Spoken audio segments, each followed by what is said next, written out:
It's a nice day in Minecraft. Let's see what's down here. What? Huh? What is that? Holy shit.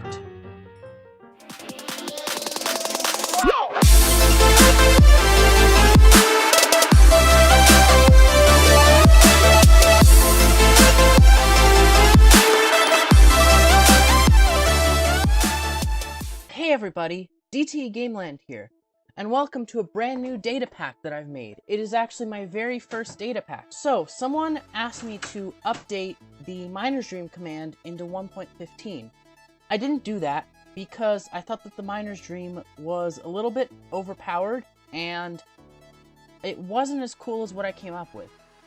And it was harder to do, harder to create. So, I created a Quarry data pack. It adds quarries in Minecraft.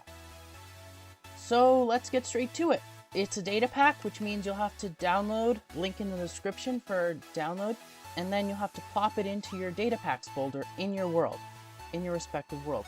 Not quite as convenient as the one command, but there's so much more you can do with data packs. When you install the data pack and you type in /reload, this pops up.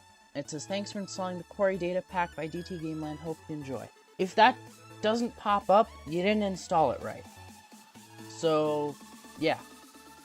And that should also pop up the first time you log into your world once you've added the data pack into it. This data pack adds in 5 items: the quarry, the receiver, the XP station, the remove XP station, and the remove receiver.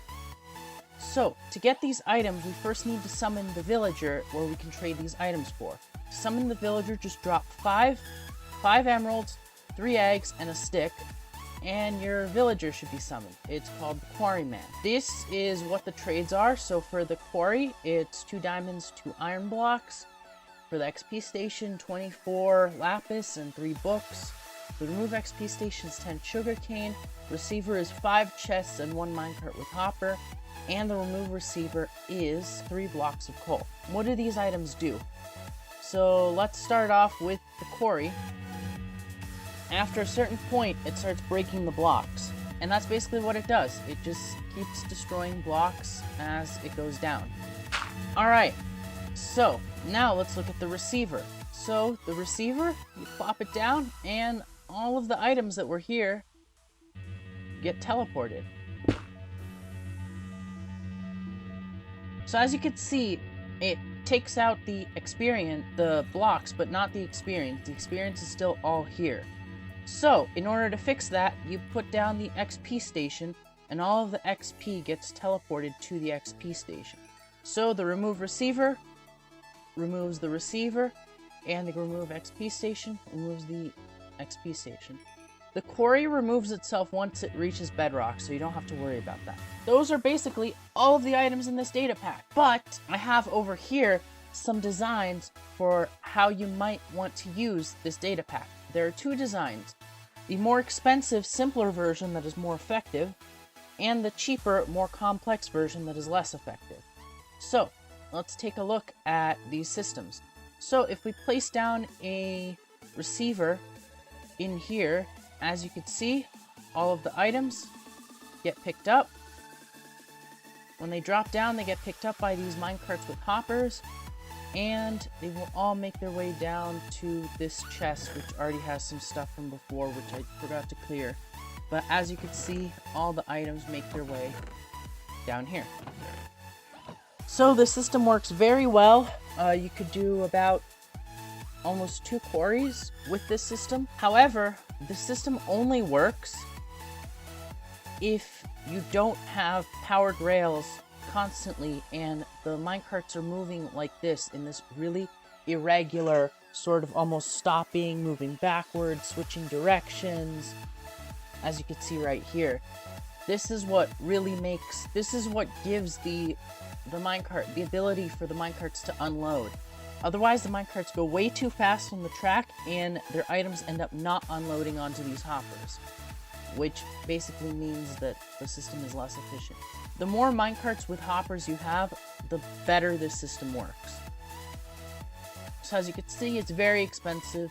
It takes a lot of hoppers to get the items across, but it works very well.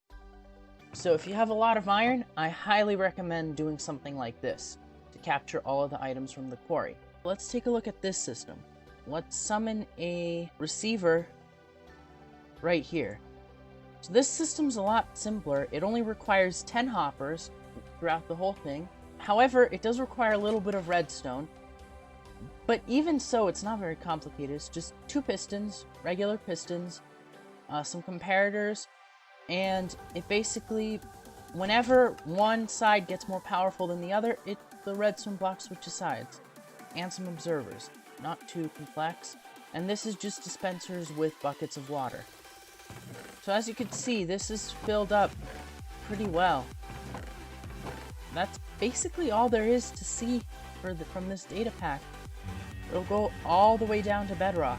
Something interesting that happens is water can actually push the quarry. This was filled with water. I got rid of the water, but as you can see, it makes these cool caves because the water can actually push the quarry off course, which is kind of interesting. I think it's kind of cool that it can make these caves and you can expose diamonds, which is always fun. So that's pretty much all there is to show you in this data pack. I hope you have enjoyed. You can download this, link in the description. Again, remember this message right here that you can see has to pop up in order for you to download it, in order for it to be working. So yeah, I think I'm going to wrap up today's episode of Data Packs. Hope you guys have enjoyed, and if you did, hit the like button. I guess goodbye. Hey guys, me from the future. So, my good friend Wave Shadow released an amazing Genji compilation video, link in the description. And my other friend also released an amazing animated short film. You should also check that out in the description.